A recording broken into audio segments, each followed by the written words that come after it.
Good evening, everybody. My name is Jenny McCabe. I'm the secretary of the Freelance Community. I'm also involved in SPJ at the chapter level, not only on the Freelance Community, but also as a Cincinnati chapter board member. So we are pleased to have everyone with us tonight. We are expecting a great turnout. So thanks for everybody for signing up and being here with us tonight. We do have some esteemed panelists with us this evening that I will briefly introduce, and we'll get into some of the details of their roles and their fellowships and the programs that they offer. As I mentioned, we are recording our session, so if you need to step away, you can catch that later. It will be available by recording. Our panelists, first we have Angelica Mayer. She's the program coordinator of International Women's Media Foundation. She supports grants, fellowships, and awards programs. Angelica, we are very excited to have you with us. I mentioned she's the program coordinator. She was born in the Philippines and moved to the United States when she was 6 years old, which makes her passionate about providing resources and opportunities to create pathways for individuals. Before she worked for International Women's Media Foundation, she worked as a crisis responder for the National Human Trafficking Hotline and a case manager for survivors of human trafficking, sexual assault, domestic violence, and other violent crimes. These experiences led her interest into joining International Women's Media Foundation to support and empower women and gender diverse journalists against gender-based violence. Additionally, Angelica sees the importance of representation in media to highlight important stories worldwide. Thank you, Angelica, for being with us tonight. So we're so pleased to have you. Kevin Smith, many of us know Kevin. He is the director of the Kiplinger program at Ohio University. He has been a journalist for many years. He knew at a young age he wanted to be a journalist. He took his first journalism class at the age of 16. Now, more than 40 years later, his career spans newsrooms and classrooms, and he directs the Kiplinger program in public affairs journalism at Ohio University. He's been with Kiplinger since 2013. He's also been a longtime leader with SPJ. As I mentioned, he has been the past national president in 2009 to 2010. He was on SPJ's ethics committee from 1988 to 2014, and he chaired the committee to revise SPJ's ethics code in 1996 and 2014. Kevin is also current national SPJ board member. Kevin, we're excited to have you with us tonight. Hazel Becker, again, she's another friendly face around SPJ. Many of us know and love Hazel. She's based in Washington, D.C. Her bio says she officially retired in May of 2012, but she's very active in SPJ and helping journalists across the globe. She has been a publication consultant and a freelance writer, and she's very active in the SPJ freelance community. She's a founder of the SPJ freelance community with some other folks, and she knows all the ins and outs just about of every role within the freelance community. And also one of Hazel's many hats and roles she does with the freelance community is to maintain a database we have, and there are actually several databases, but one of them does contain grants and fellowships, and she'll get into that in just a little bit when she speaks to us. Hazel, thank you for giving your time and being with us tonight. I want to tell you just before we turn it over to Angelica that just a little bit about SPJ's freelance community. We do have we are the largest of SPJ's communities, SPJ freelance community. On Facebook, we have more than 2,500 freelance journalists that are part of that online community. We also have a Twitter presence of over 6,500. So we do have a strong social media presence, and we also do have a very active group. Not only is the Facebook active, but we do have many programs such as this one that you can get involved in. Most of us, all of us are really accessible if you want to reach out. Our email, spjfreelancecommunity@gmail.com, or you can connect on social media. And if I forgot anything that I should have told you, I'll try to capture it at the end. But we'll go ahead and turn it over to Angelica. Thank you, Angelica. Thank you so much, Ginny. Let me go ahead and share my screen so we can get started. Alrighty. Can you confirm that you could see my slides now? Yes, we can see your slides. Amazing. Thank you so much. First, I want to say thank you everyone for having me here, and Ginny specifically for introducing me and introducing our fellow panelists. I'm super excited to be here and to share some of our grant opportunities and our reporting opportunities as well. I am Angelica, as Ginny mentioned, and I'm a program coordinator with the International Women's Media Foundation. But first, I want to talk a little bit more about the IWMF in general. Our mission is to unleash the potential of women journalists as champions of press freedom to transform the global news media. And we hope to see a world where consumers demand a diversity of voices, stories, perspectives, and to regard this as a cornerstone of democracy as well as free expression. We are making progress, but we hope that you'll be able to join us through these grant opportunities and fellowships. We are the only global organization built to serve the holistic needs of women and non-binary journalists through recognition, opportunity, reporting, safety, and equity. And for our reporting grants and fellowships, the first one that I want to talk about is our Howard G. Buffett Fund for Women Journalists. And each year we award about $230,000 of grants for reporting as well as professional development opportunities. The grant sizes do vary from $500 to $20,000, but there is no set limit. And freelancers such as yourselves, we do encourage to pay yourselves. So include a personal stipend in your budget. Projects with timelines longer than a year or higher than $10,000 are considered, but in a limited basis. And one thing to note about this specific opportunity is there is no deadline. We review submissions on a rolling basis. And who can apply? So professional journalists with more than 3 years of journalistic experience, excluding internships, and journalists of any nationality is able to apply. It is open to individual women and non-binary journalists, as well as teams that are led by women or non-binary journalists. So if you do identify as a man, you can join a team that is led by a woman or non-binary journalist, as long as the team consists of 50% or more of women or non-binary. And due to staff capacity, applications are only acceptable in English or Spanish, unfortunately, but your reporting can be published in any language. And I see that there is a chat. Oh, okay, yes. So I'm actually gonna not look at the chat, and if there's any questions, we could go over it at the end. Alrighty.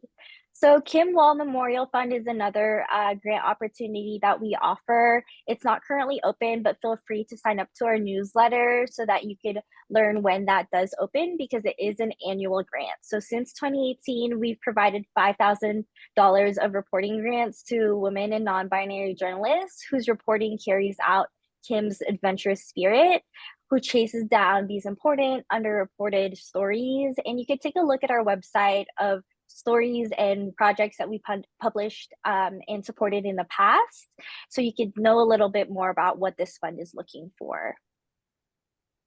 The Fund for Indigenous Journalists reporting on missing and murdered women, girls, two-spirit, transgender people is also reviewed on a rolling basis and doesn't have a deadline, and it directly supports Indigenous journalists reporting on violence that targets members of Indigenous nations, both on sovereign ground and in urban settings in the United States. So that's also another opportunity that you could look into. We have the Elizabeth Newfer Fellowship, and this fellowship is given annually to one woman journalist committed to human rights and social justice reporting. The fellow who gets accepted attends classes at MIT and completes internships at the Boston Globe and the New York Times with guidance and mentorship. The fellowship does last about 7 months, and it's open to journalists of any nationality. It's created in honor of Elizabeth Newfer, the Boston Globe correspondent and an IWMF Courage Award winner. So the next couple of opportunities that I'll talk about is region specific. So for example, the Reproductive Health Rights and Justice in the Americas initiative is available for folks reporting in Latin America and the Caribbean. This initiative funds reporting on issues that impact people's daily lives, including abortion and contraception access, maternal health, reproductive health policy, and abortion bans.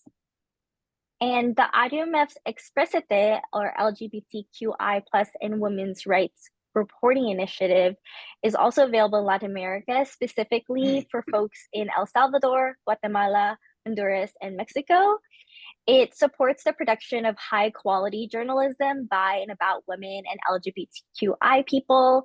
And it has a two-parter. The first part is a training to support inclusive reporting. And the second part is that grant opportunity that I've mentioned a little bit earlier. And this is really to expand our support of journalists and nuanced inclusive reporting in Latin America by providing these opportunities with a focus on gender and sexual diversity.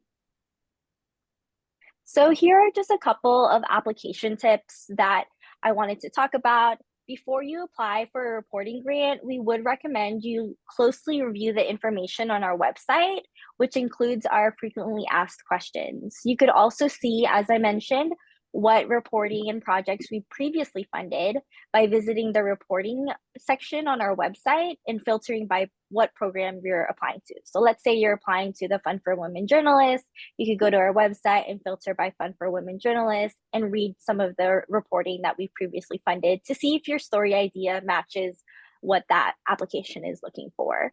We also have a resources page on our website, which includes additional information like recordings of past webinars such as these, and we plan to share more resources in the coming months.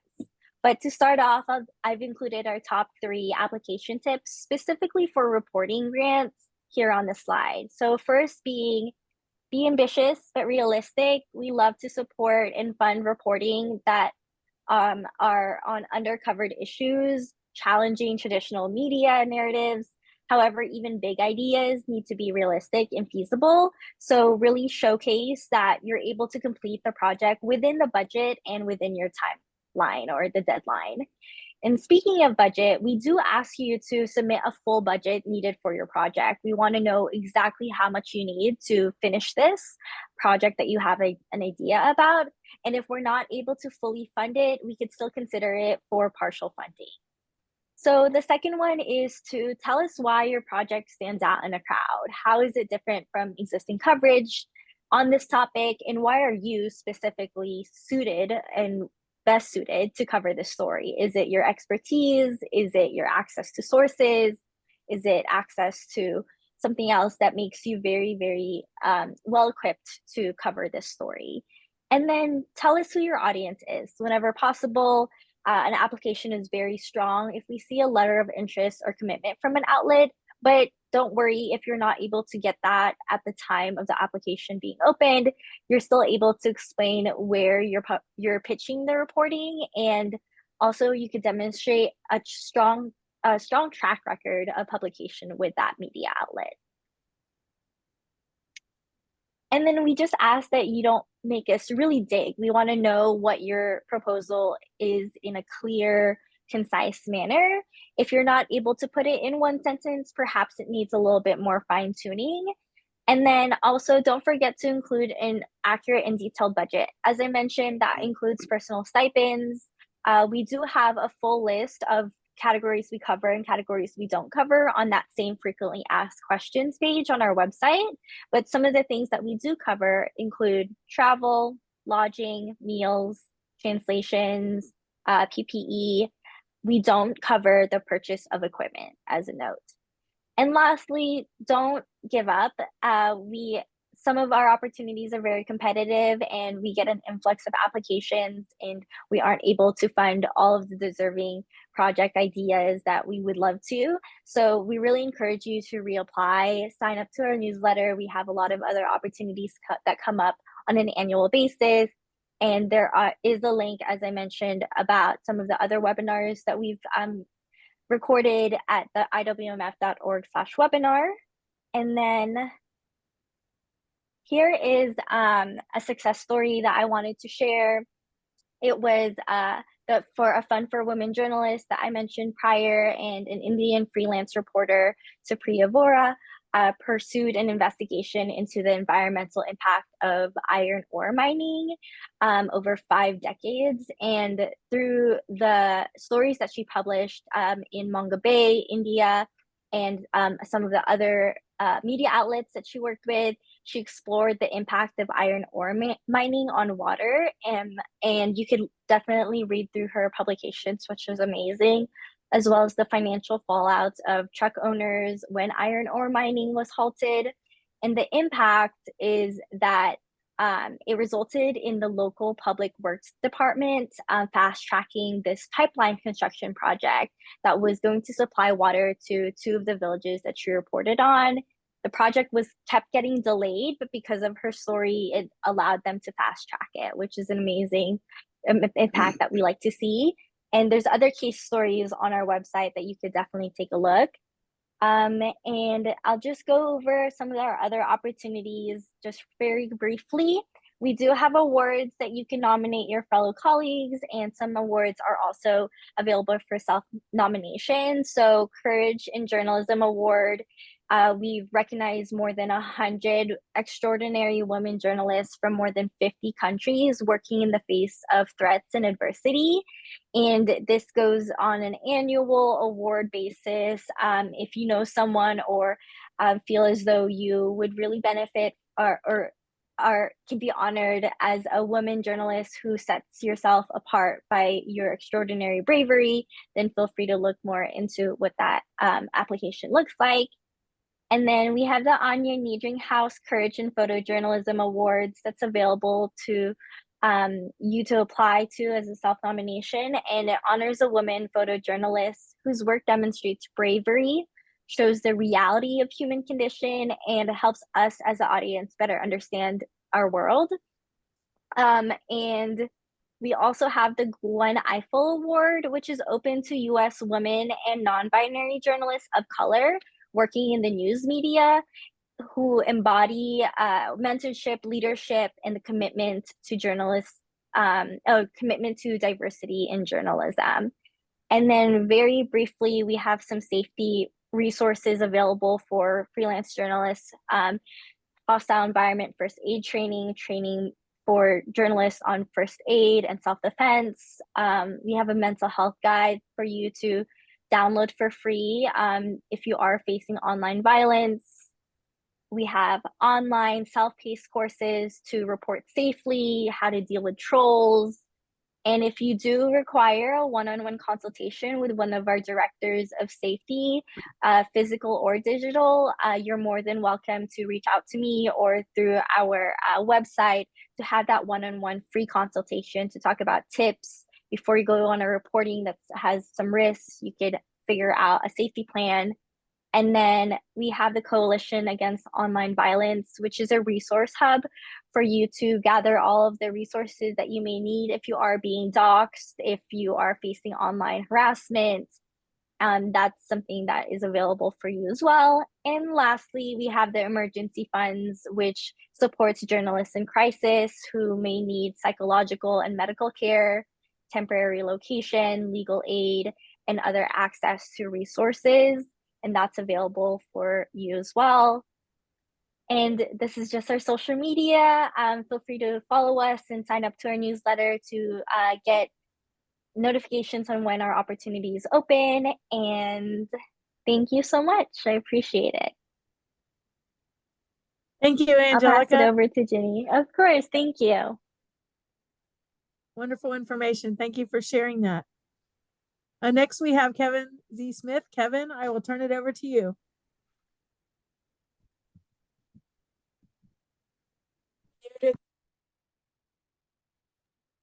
All right.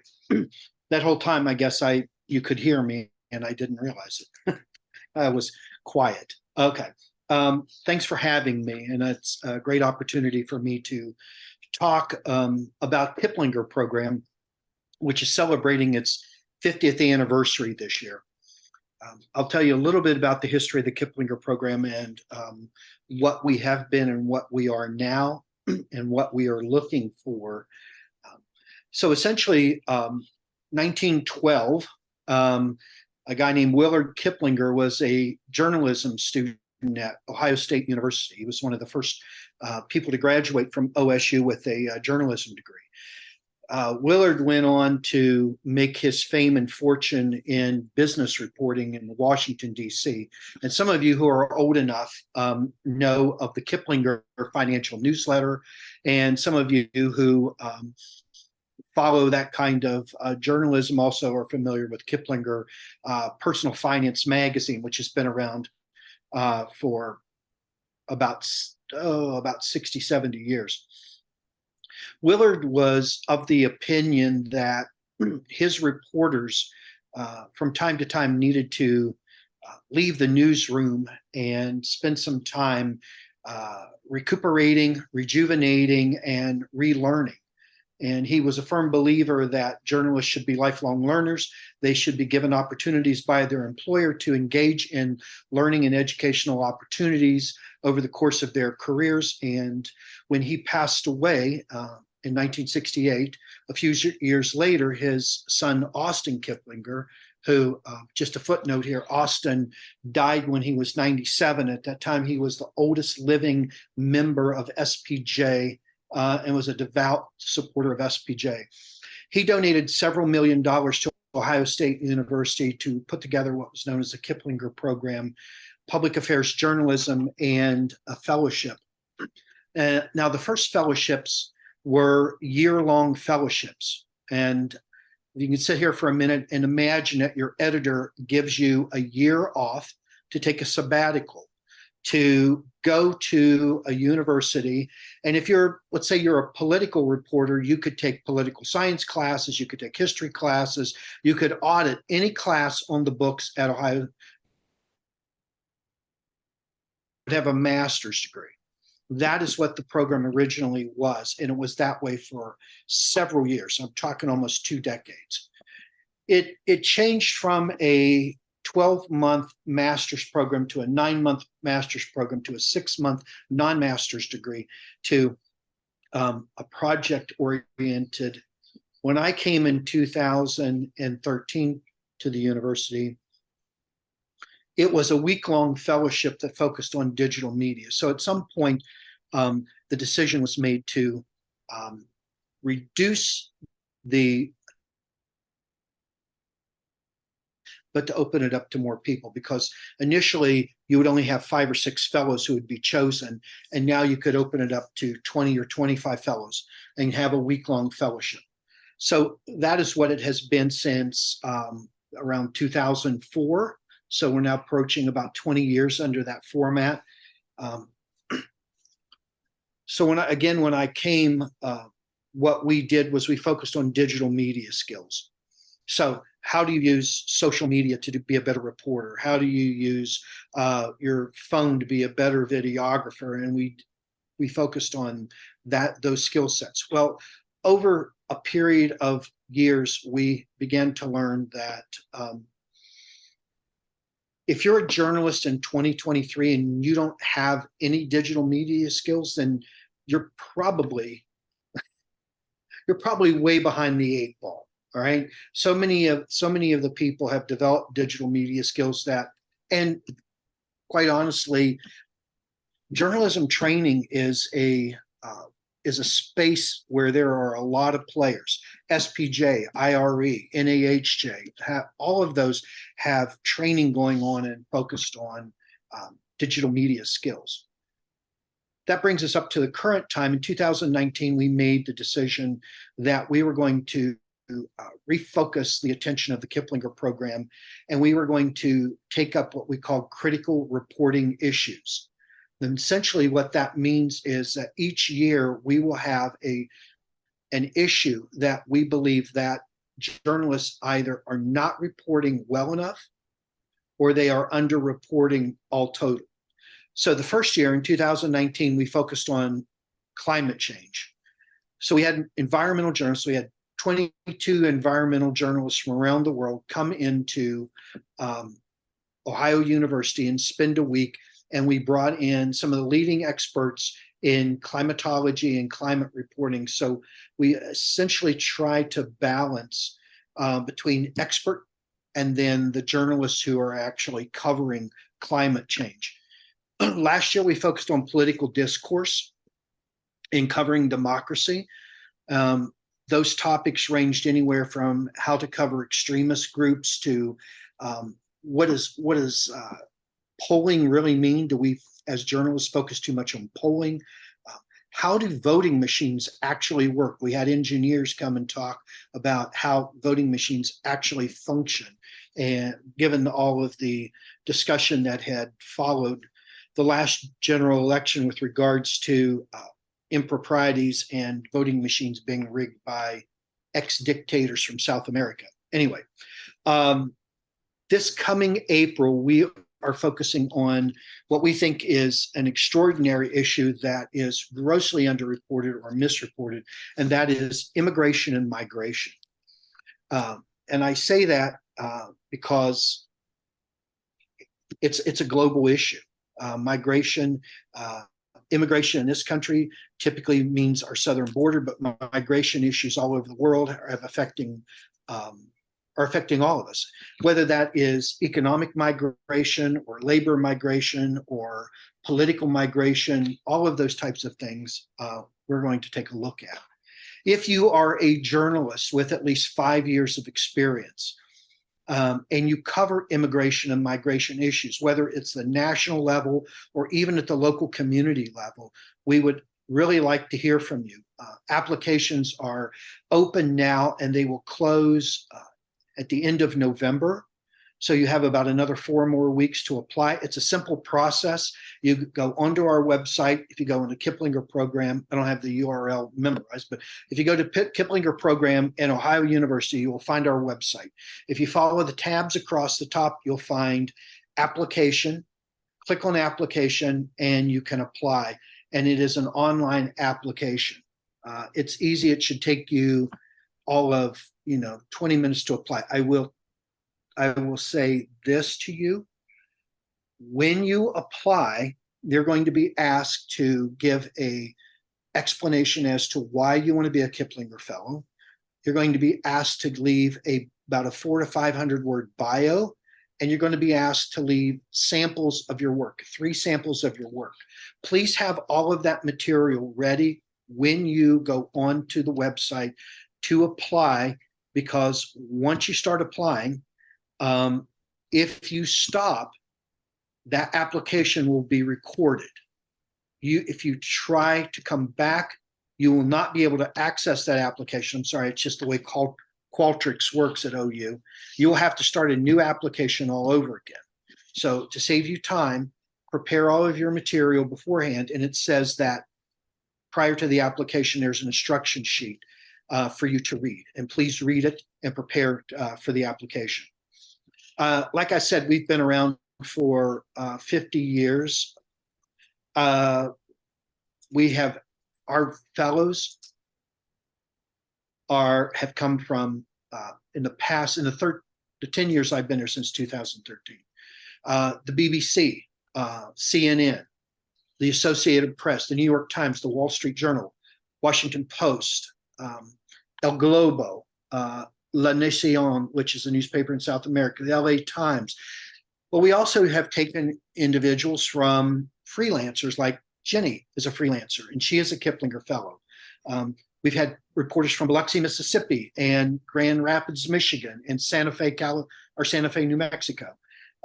So we are looking for a diverse group of individuals, not only in terms of their diversity, in terms of race and ethnicity and gender, but also what platforms they work on, what their community is, who do they write for.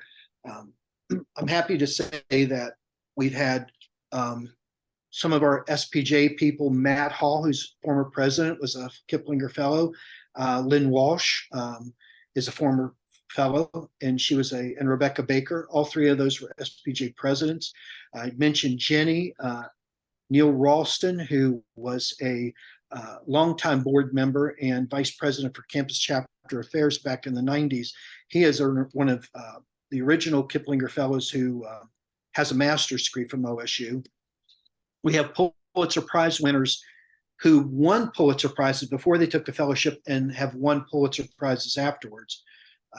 So we have a diverse group, and we like to keep it that way. My only advice is when applying for the fellowship, if I had to give four top advice, one would be read the instructions. Number two, read the instructions. Number three, read the instructions. I have been doing this for 10 years. I have imagined and have experienced about every single question you can possibly come up with. I have done my best to cover all of that. Read the instructions. And honestly, I would say this. If you're a journalist and you don't read the instructions on how to apply correctly, and your application comes, it tells me something about you, that you can't follow simple instructions. If I say I need 3 samples and you give me 1, I'm going to eliminate your application in the process. If you have to send me multiple emails asking me questions that are clearly sitting in front of you where the answers are, I'm probably not going to accept you as an applicant. So do yourself a favor, do me a bigger favor, and follow the instructions, read the instructions, and then if you have any issues, you can send me an email. But sending me an email does not replace instructions. Now, I say that the lion's share of our applicants are international people. We typically get 400 to 500 applications every year, and we're only going to take 20 to 25 people. Fewer of those are American applications, but I'd strongly urge you to, with any application. I will, on a personal note, while we're talking about grants and fellowships and things, I'm going to make kind of a somewhat public announcement, I guess. I am very fortunate to have been chosen to be a Fulbright, and I am going to be going to Gambia in January to teach journalism for 6 weeks at the University of the Gambia. I have been trying to get a Fulbright for probably 10, 12 years as an academic, and I have applied several times and have not gotten it. I have joined what is called a Fulbright specialist list. You're on a list for 3 years, and if something that is in your particular area of expertise or your field of study, in my case journalism, comes up, they send you a notification. In the first 3 years that I was on the specialist list, there was not one single request for a journalist. Once you serve 3 years on the list, you have to sit out for 2 years. So I sat out for 2 years. Then I reapplied for another 3-year stint. For the first year and a half of this second stint, nothing showed up. And suddenly comes a few months ago, came this offer, this opportunity in Gambia. And the Fulbright is very, very difficult, and it's very specific, and you have to follow the instructions, and you have to do it in a timely way. And it is just all about crossing your T's and dotting your I's. And I feel very fortunate that I was chosen by the host university and by the embassy to go there to teach journalism for 6 weeks. So I would tell you, as had been mentioned before, do not give up on your dream. Do not give up on applying for applications. It's something, if it's something you really want, go for it. Be persistent, be consistent. And one last thing I'll add, and I want to give a shout out to the previous speaker and her organization, the IMWP. About 4 years ago, when we were in the throes of a pandemic and everything was shut down, I was snooping around one day on the internet, and I came across their website, and they were giving tutorials on cybersecurity and, as she had mentioned, doxing and what to do if you're being trolled and threatened as journalists. I joined. I was asked to join, and I was asked to take the online courses. So the online courses were, I mean, they were pretty intense, and they you had to take a test at the end of each segment, a little test, and at the end, if you passed that test, you got a certification that you could print out.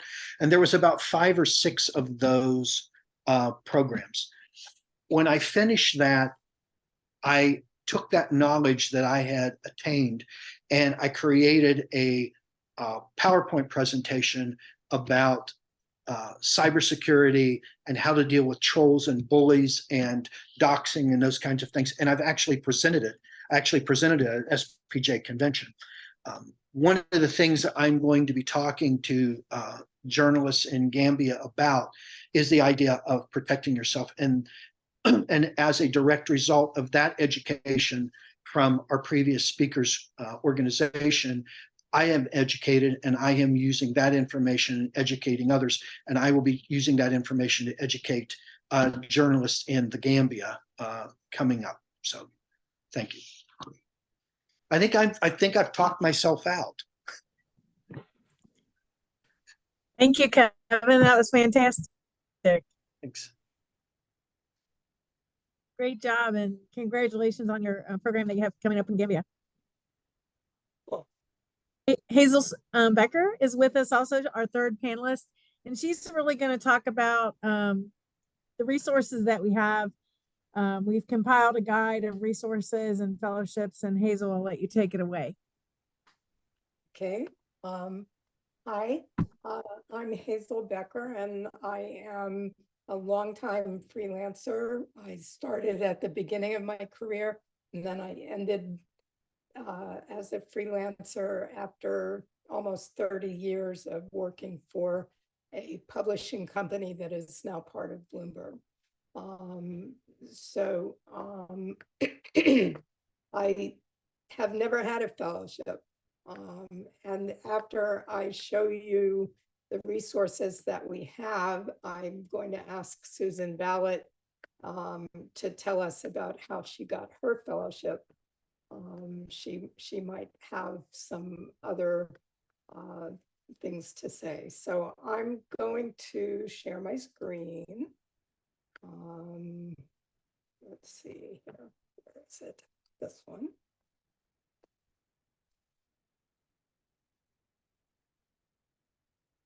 Okay, is that showing up right now? Yes, it is, Hazel. All right. So the QR codes, I hope you'll be able to just point your QR code reader at the screen, but I'm going to show you the things anyway. So it will give you an idea of what we have. If you go to the SPJ website and look at the freelance resources that we have, one of them is a listing of upcoming deadlines for fellowships, grants, award programs. Some are training, various different kinds of resources. And you can filter this. So if all you want to see is grants, for example, you go to type and you put in, I think I can do this. Oh, I see.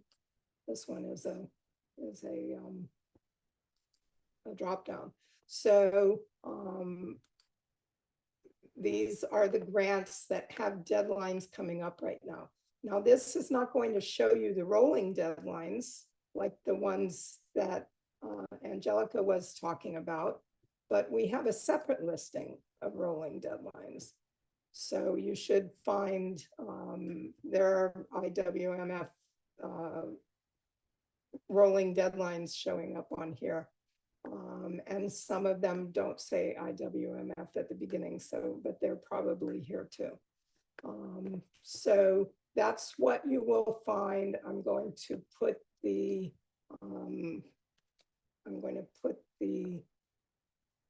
if I can find where I lost the chat. Well, after I'm done talking, then I will go into the chat and put all of the URLs for you. So recently we broke out fellowships in a separate list. And so the fellowship list looks like this, and it lists 170, almost 175 fellowships. The deadlines that you see here are the most recent deadline that we know about. Here's one that's coming up right now. And if you click into the name of the fellowship in the first column, then it'll give you any additional information that we have. And so that's the fellowships list. And if, let's see here. So this is the QR code for that.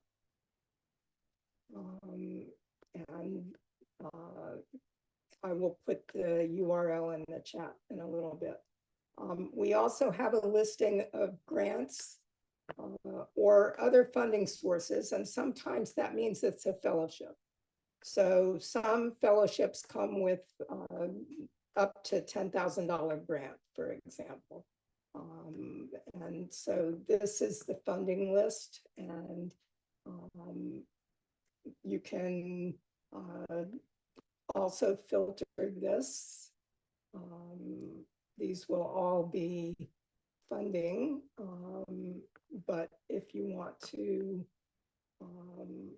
see the sponsoring organization, for example, IWMF, let's see.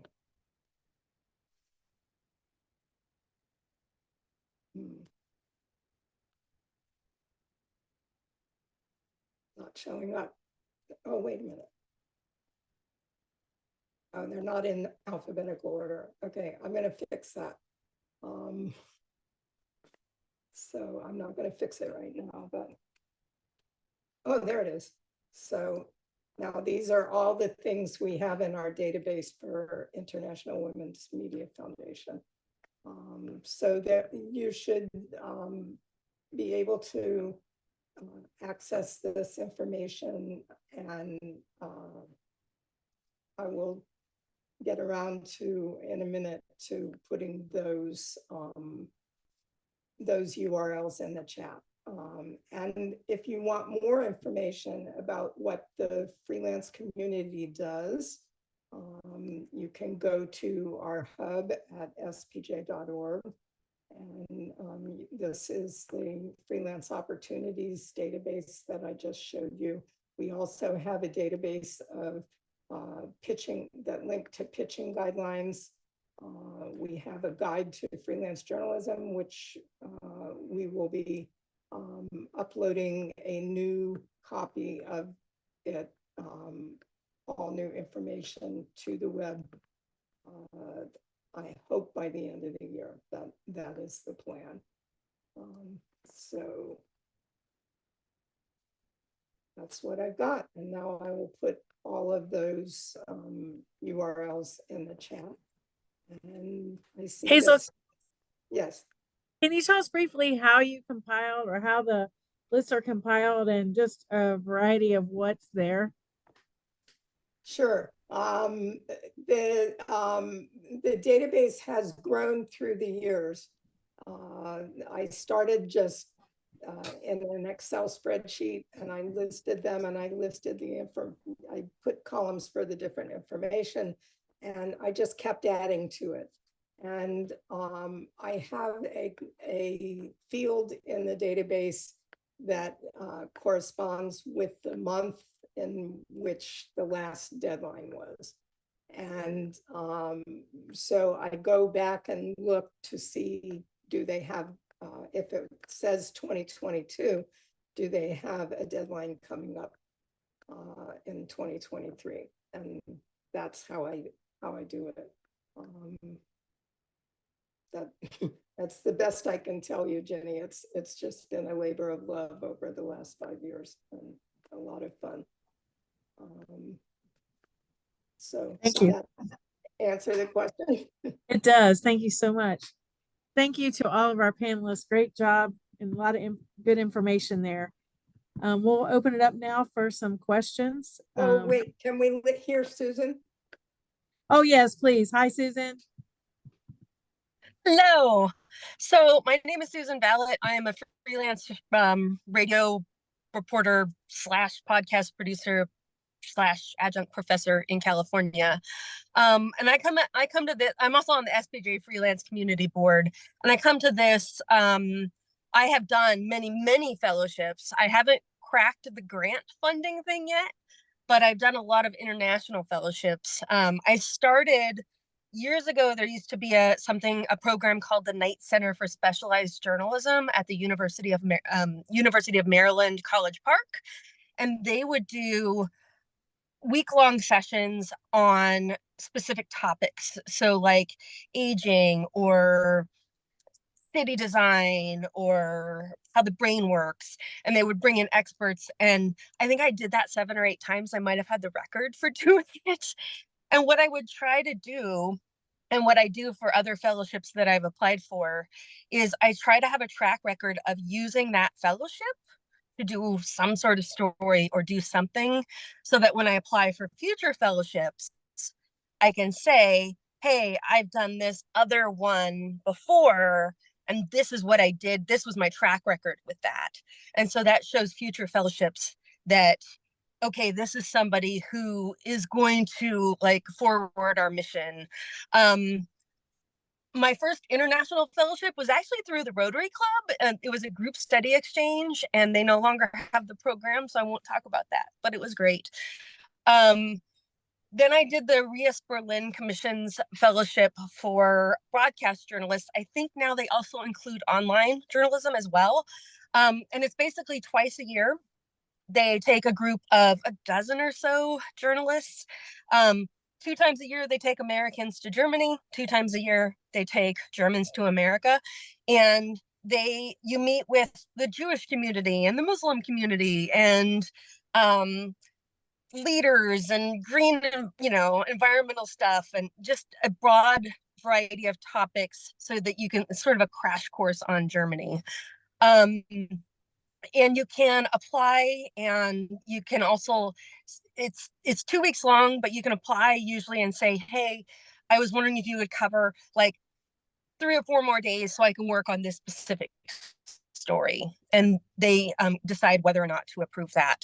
I did the ICFJ, so the International Center for Journalism, which has a lot of international fellowships. I've done their U.S. Austria fellowship, U.S. Austria Journalism Exchange, where I was based in Vienna for 6 weeks, and I worked at a radio network that was basically the NPR of Austria, but they had newscasts in English, German, and French. So I don't speak fluent German. And I don't speak French. And so I was able to do stories as part of this show. And then I could also work on my own stories for the station that I was working at home at that point. And then I did the Arthur F. Burns Fellowship to Germany, which was a 2-month reporting fellowship in Germany. That opened the door to doing like environmental fellowships. I did there's ICFJ has a comm lab, which brings together journalists and scientists from all over the world in an online program.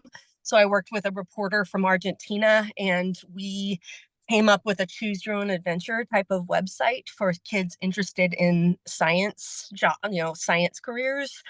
The other one that I've done that I recommend, if you're able to do it, is the International, there's so many letters, the International Center for Environmental, oh my gosh, I have to look it up. IJNR.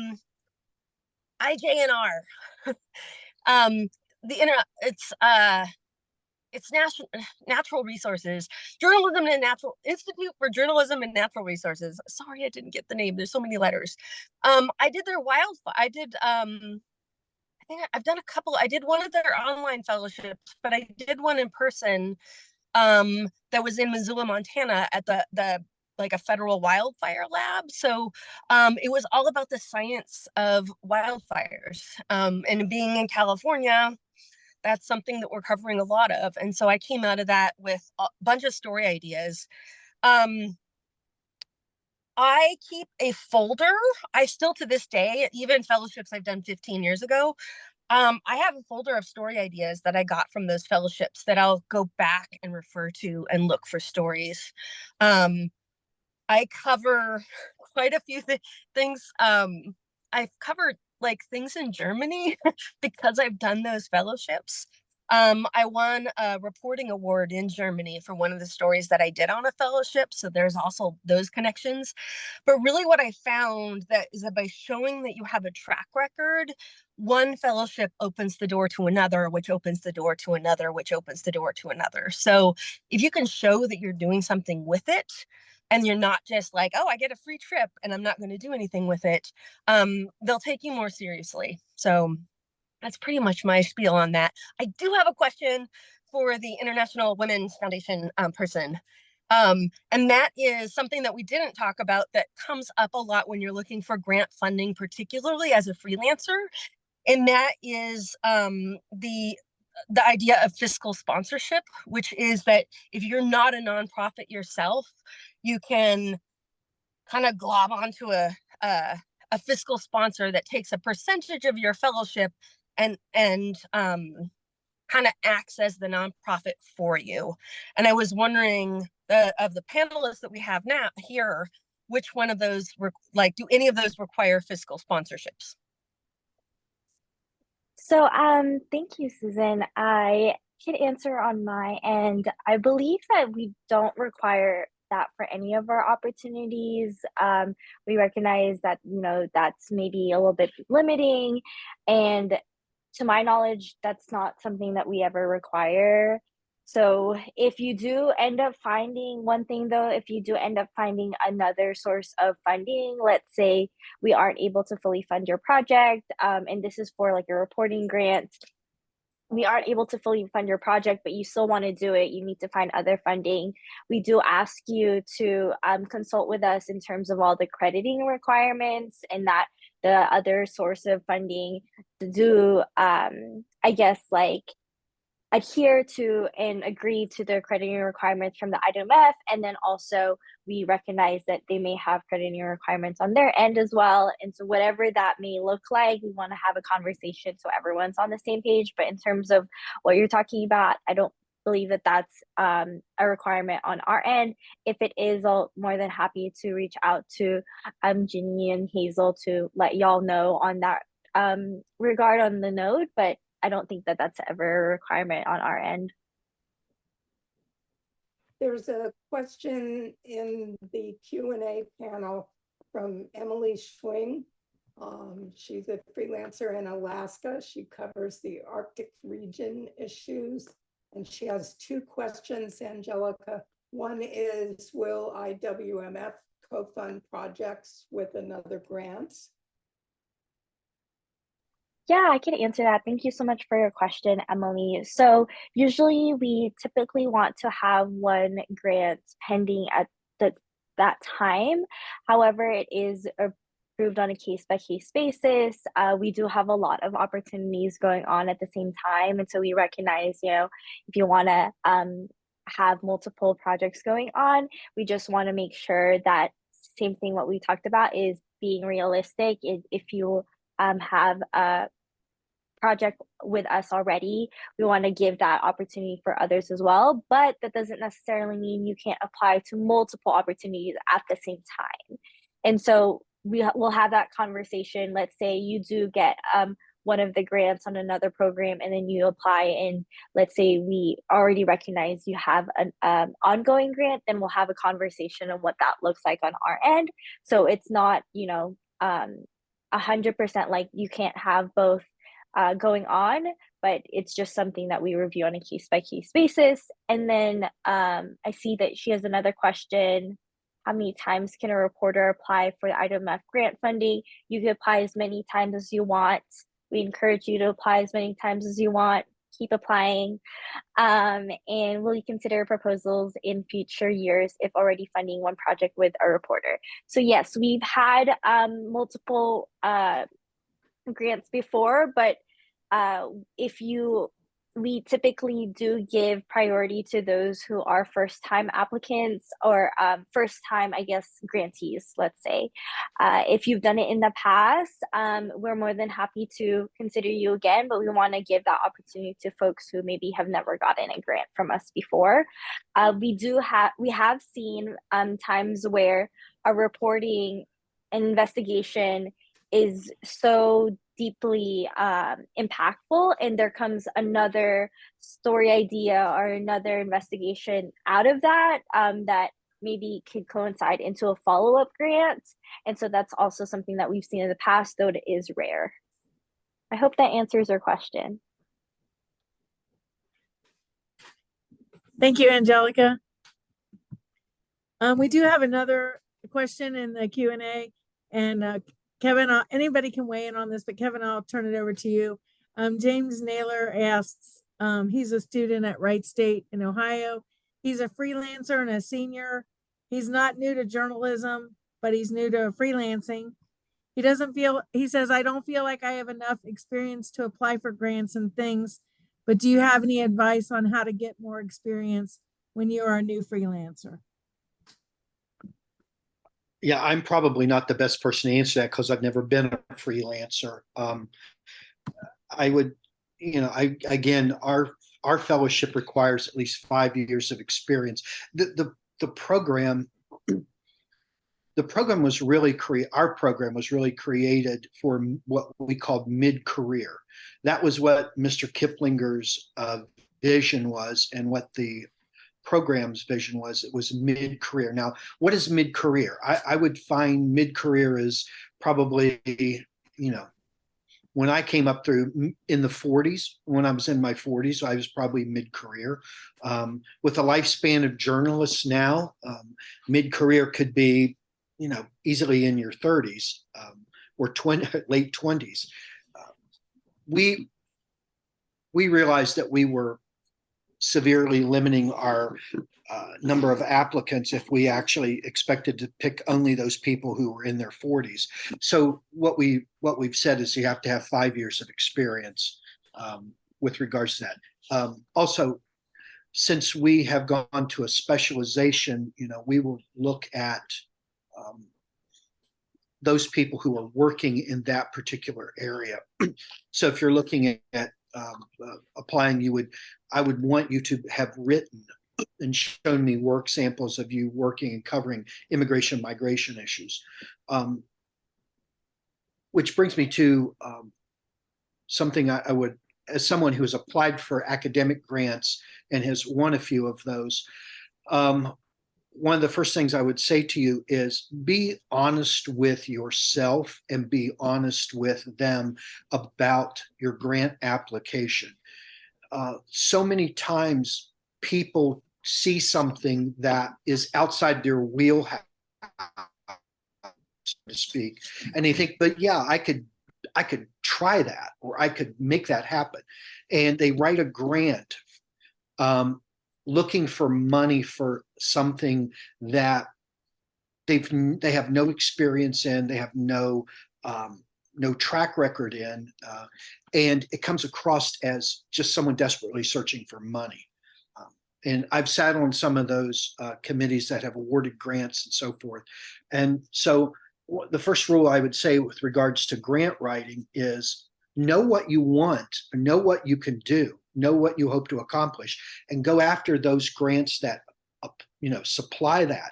Don't try to pigeonhole yourself into a grant by writing yourself into being something, or your project into being something that it really isn't.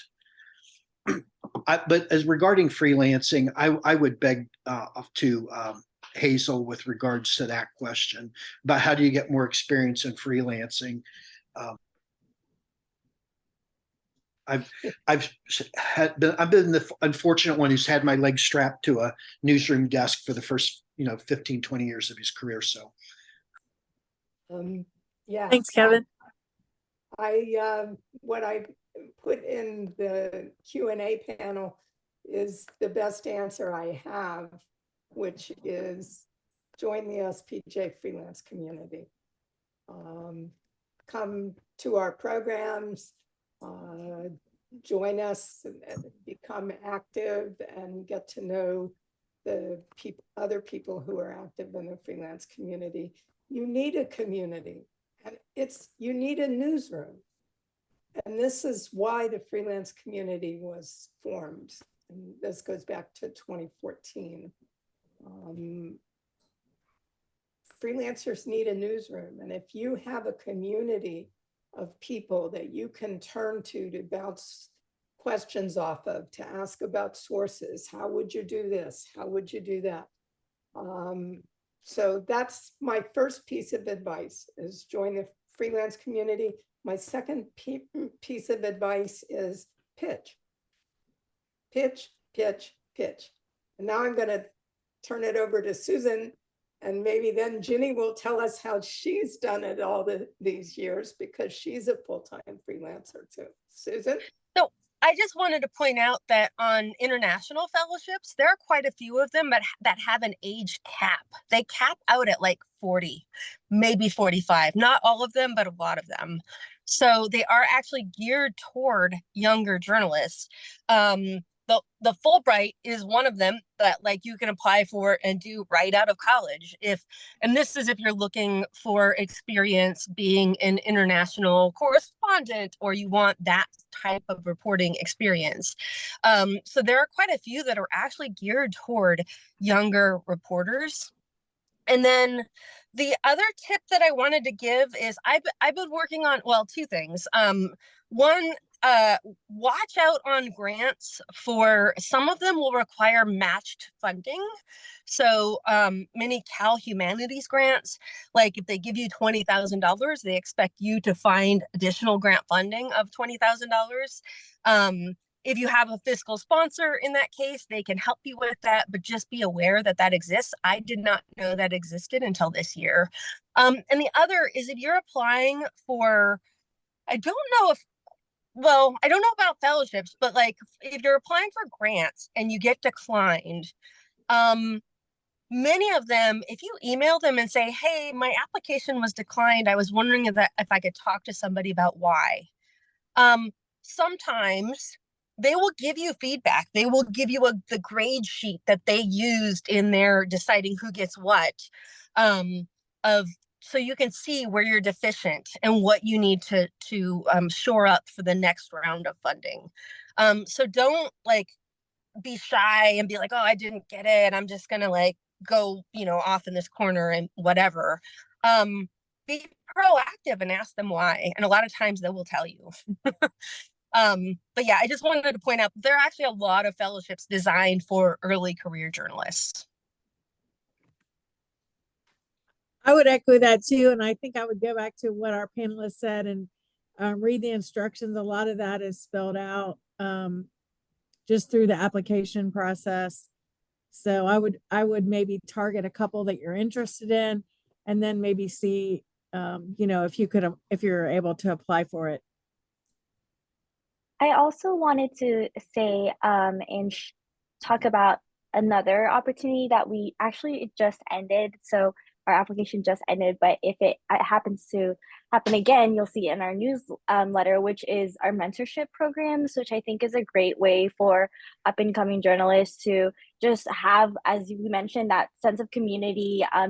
You'll be part of a cohort of other journalists who are up and coming, as well as mentors who are there to really guide you in some of the questions that we're asking right now. And they'll also talk about opportunities that you may not know, figuring out some of the things that Susan just mentioned of, what can I do if I do get declined? What are things that I could do to boost some of my applications or expertise? And if you don't have experience, it allows you to really just pick the brains of those that do and figure out how you gain that. And these mentorship programs, this one just, as I mentioned, the application just ended last weekend, but there's many out there, and they are geared towards up and coming new journalists who are trying to get their foot in the ground and just really figure out, like, how can I make a name of myself from those who have already done so in the past. So that's just something I wanted to add as well. Thank you, Angelica. Thanks, Susan.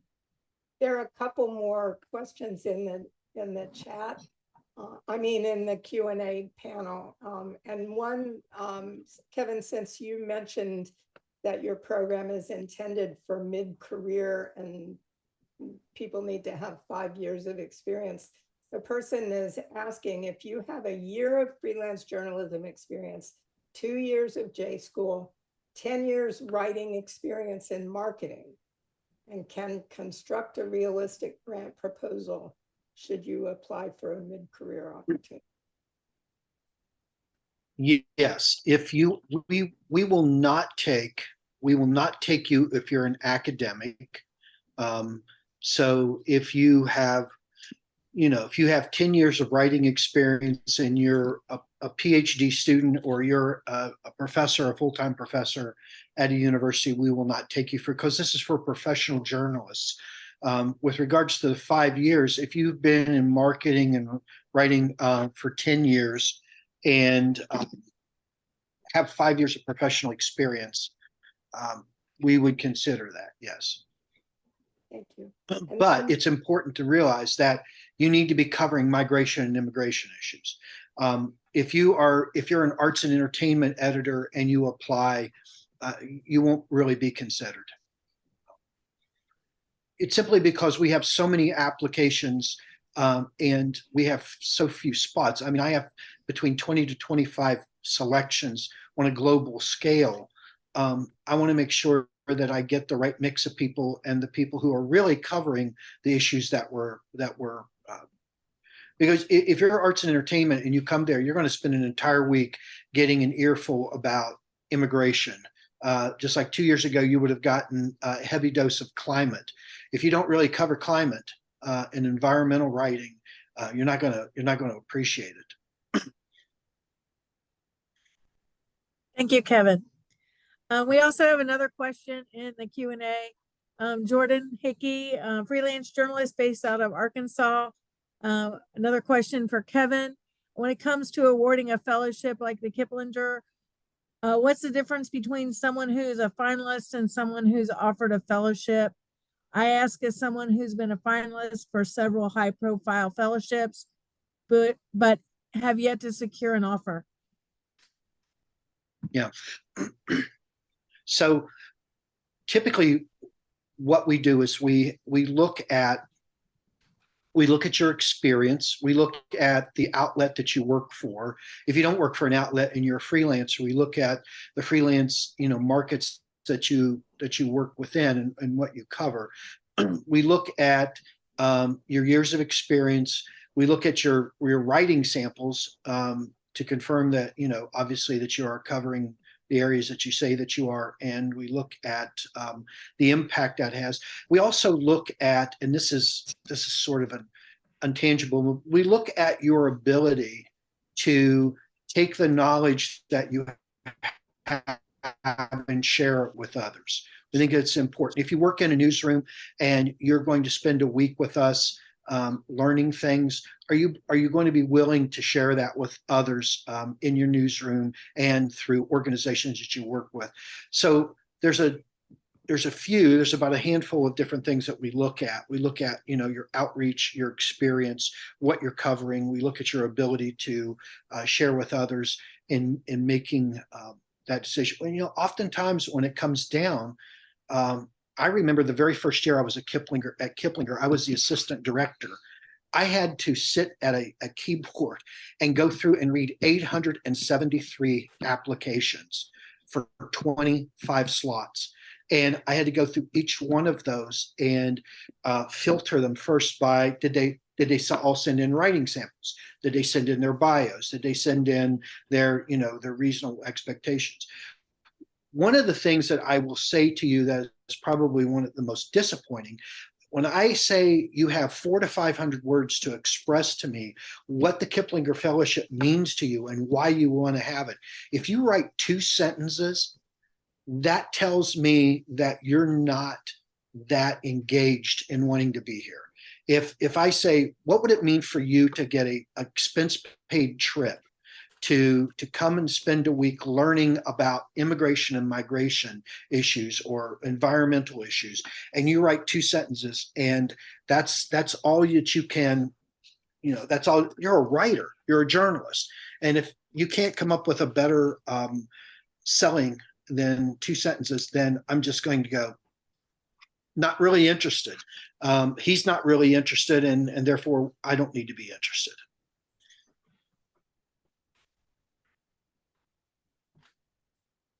Thank you, Kevin. I think we do have a few more questions coming in. And someone mentioned that there might be an issue with the chat being disabled. I'm trying to check on that, but I'm not sure why it would have been disabled, but I'm checking on that now.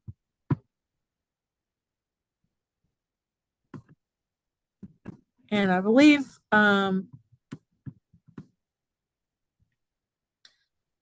all of our questions have been addressed. Do we have any more questions this evening?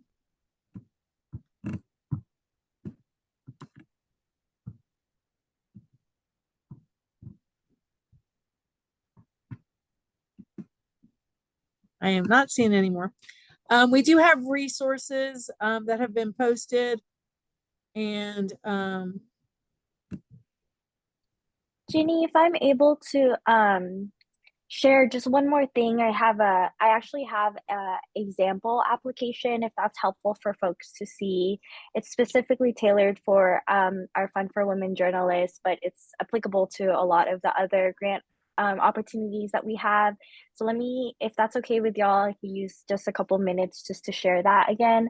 Yes, let me please. see if I could share my screen one more time. Okay. So here is a sample application, and we did get permission to use this anonymously, but use their application for this purpose. And it's just that one sentence of your idea so that we recognize what it is. So it says 5 years after one of Brazil's worst environmental catastrophes, a mining town is still reeling from the fallout. So we recognize the stakes, we recognize what it's about. And then what's interesting about this grant proposal that I've seen really work with some of the committees that look through this proposals is kind of an excerpt about what it would look like. So 5 years ago, vast stretches of the Marina municipality were wiped out in one of Brazil's worst environmental disasters. When a dam holding waste from a nearby iron ore mine burst, some 90 million tons of toxic mud submerged the region. 19 people were killed and hundreds of homes were swept away.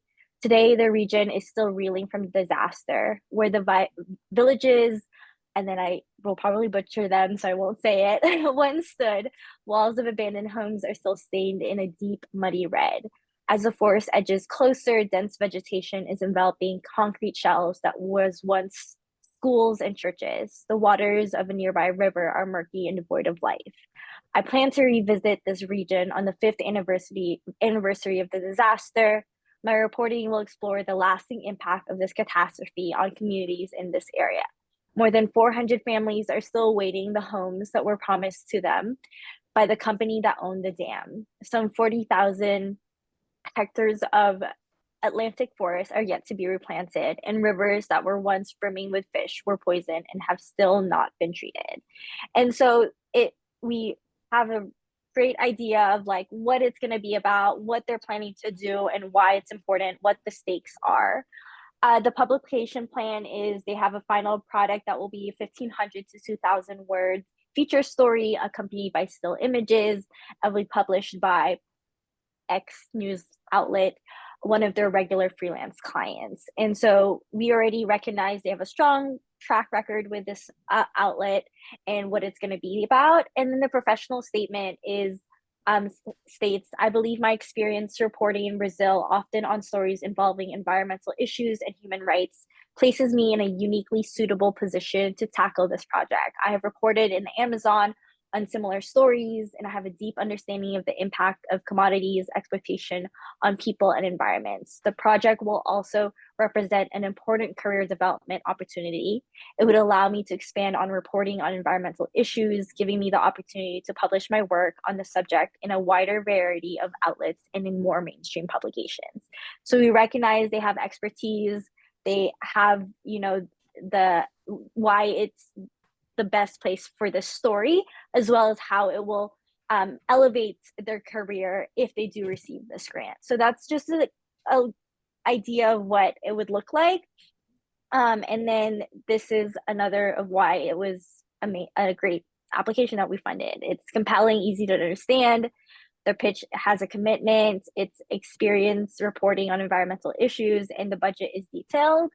And this is an example budget that we often receive that we like to see is like exactly what the category is, the description, also talking about how they receive that amount in their budget based on prior reporting trips, maybe the average of low and highest amounts, as well as some of the other things of the description on their budgets.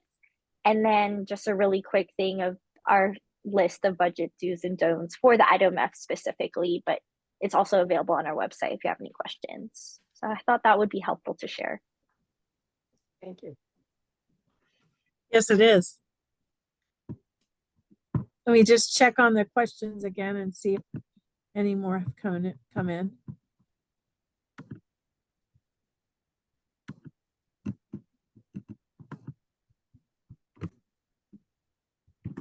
I'm not seeing any more questions. If anyone does have a question and they would like more information after tonight, you can email us, or I believe the resource, some of the links are in the chat as well.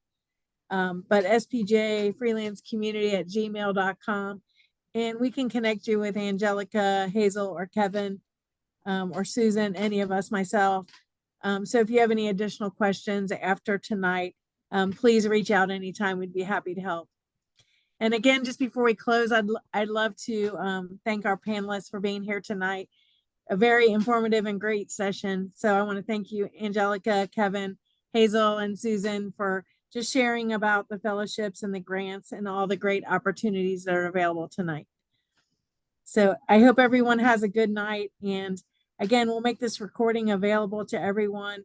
And I hope everybody has a great night. Thanks for having me, Jenny. Thank you so much. Thank you.